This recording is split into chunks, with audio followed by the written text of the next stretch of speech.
Bonjour à toutes et à tous. J'espère que vous vous portez très bien. Aujourd'hui, nous allons poursuivre avec notre formation PostgreSQL. Tout au long de cette formation, nous verrons ensemble les fonctions d'agrégation, somme, count, AVG, min et mass. Une fonction d'agrégation permet tout simplement d'effectuer un calcul sur un ensemble de valeurs. Donc sans plus tarder, nous allons nous connecter directement à pgadmin 4 pour exécuter quelques scripts SQL qui vont nous permettre de mieux comprendre les fonctions d'agrégation. Donc nous allons nous connecter à notre base de données commerciale, la base de données que nous avons créée tout au début de notre formation. Maintenant, nous allons voir la fonction somme. Donc la fonction somme va tout simplement prendre une ou plusieurs colonnes. Donc ici, dans notre cas, nous voulons le montant total des ventes. Donc vous voyez ici, pour avoir le montant des ventes, nous avons fait la quantité fois le prix de vente. Voilà. Et donc ces informations se trouvent dans la table TB détail vente. Donc il est très simple d'utiliser une fonction d'agrégation. Il suffit juste de mettre la fonction et de définir la colonne ou les colonnes sur lesquelles vous voulez effectuer votre calcul. Donc ici, si nous exécutons cette requête, voilà comme ceci, nous pouvons voir le montant des ventes.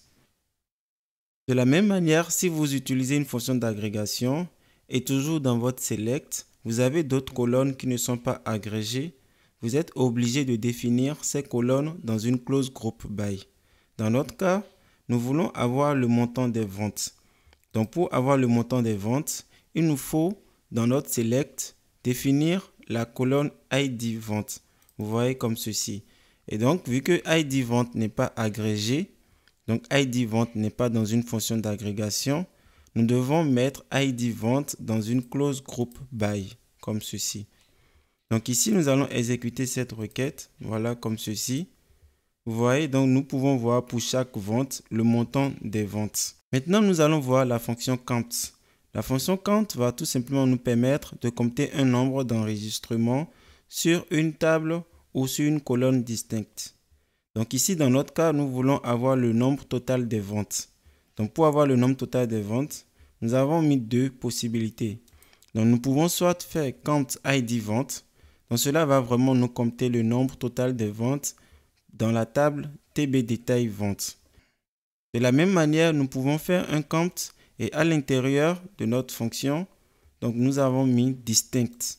Distinct va nous permettre de supprimer les doublons. Donc si par exemple dans vos enregistrements vous avez ID vente qui est répété 2 fois, le distinct va tout simplement considérer ID vente une seule fois. Voilà. Donc ici nous pouvons exécuter cette requête comme ceci. Donc vous voyez là nous avons 51 249 contre 25 729 ventes. Voilà. Ici, nous aimerons avoir le nombre de produits par vente. Donc, pour ce faire, nous allons mettre ID vente, donc dans notre select. Et là, nous allons mettre count CD produits, car nous voulons compter le nombre de produits. Et étant donné que ID vente n'est pas agrégé, nous allons le mettre dans la clause group by. Donc là, nous pouvons exécuter notre requête comme ceci. Voilà. Donc, pour chaque vente, nous avons le nombre de produits. Maintenant, nous allons voir la fonction AVG. Donc, la fonction AVG permet tout simplement de calculer la moyenne sur un ensemble d'enregistrements. Donc ici, nous allons calculer la moyenne des ventes. Donc nous allons mettre notre fonction AVG, définir les colonnes et là, nous allons utiliser la table TB détail vente. Voilà. Donc là, nous pouvons exécuter et automatiquement, nous pouvons obtenir la moyenne des ventes. Maintenant, nous pouvons aussi avoir la moyenne donc pour chaque vente. Donc ici, pour chaque vente, nous devons mettre ID vente et ensuite définir la moyenne. Donc ici, nous pouvons renommer notre colonne, voilà comme ceci. Et là, nous pouvons exécuter cette requête. Voilà. Donc pour chaque vente, nous avons la moyenne. Maintenant, nous allons voir la fonction min. La fonction min permet de retourner le plus petit enregistrement ou le premier enregistrement. Donc ici, nous allons chercher à avoir le montant minimum des ventes. Voilà, donc directement, nous allons mettre fonction min, définir les colonnes, voilà. Et là, nous allons utiliser la table TB détail vente. Donc, nous allons exécuter notre requête comme ceci. Donc là, nous avons le montant minimum des ventes. De la même manière, la fonction min peut être utilisée sur une chaîne de caractères. Donc ici, par exemple, nous pouvons avoir le premier code produit, donc classé par ordre alphabétique. Donc ici, si nous exécutons, vous voyez, donc le premier produit classé par ordre alphabétique, il nous donne ce code. Voilà. Maintenant, nous allons finir avec la fonction masse.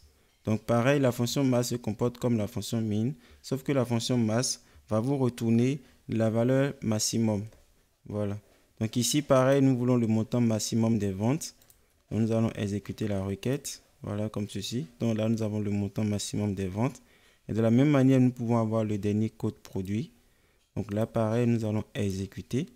Et donc, nous obtenons le dernier code produit. Donc voilà, vous venez de voir les fonctions d'agrégation que nous pouvons utiliser sur SQL. Donc sachez qu'une fois que vous utilisez une fonction d'agrégation et que dans votre select, vous avez une colonne qui n'est pas agrégée, vous devez définir cette colonne dans une clause group by. Donc j'espère que cette formation vous sera très utile dans votre travail au quotidien et je vous dis à très vite pour une autre vidéo.